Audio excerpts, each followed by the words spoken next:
شروع اللہ کا نام لے کر جو بڑا مہربان نہایت رحم والا ہے۔ اور جب ان کے پاس اللہ کی طرف سے پیغمبر آخر الزماں صلی اللہ علیہ وآلہ وسلم آئے اور وہ ان کی آسمانی کتاب کی تصدیق بھی کرتے ہیں،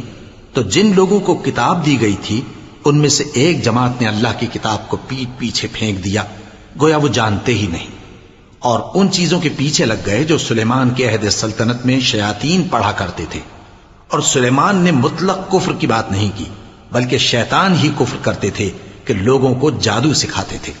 اور وہ یعنی بنی اسرائیل ان باتوں کے بھی پیچھے لگ گئے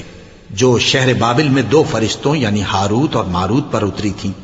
اور وہ دونوں کسی کو کچھ نہیں سکھاتے تھے جب تک یہ نہ کہہ دیتے کہ ہم تو ذریعہ آزمائش ہیں، تم کفر میں نہ پڑو۔ غرض لوگ ان سے وہ چیز سیکھتے جس سے میاں بیوی میں جدائی ڈال دیں، اور اللہ کے حکم کے سوا وہ اس چیز سے کسی کا کچھ بھی نہیں بگاڑ سکتے تھے۔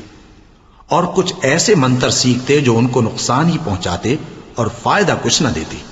اور وہ جانتے تھے کہ جو شخص ایسی چیزوں یعنی سحر اور منتر وغیرہ کا خریدار ہوگا اس کا آخرت میں کچھ حصہ نہیں، اور جس چیز کے عوض انہوں نے اپنی جانوں کو بیچ ڈالا وہ بری تھی، کیا اچھا ہوتا جو وہ اس بات کو جانتے۔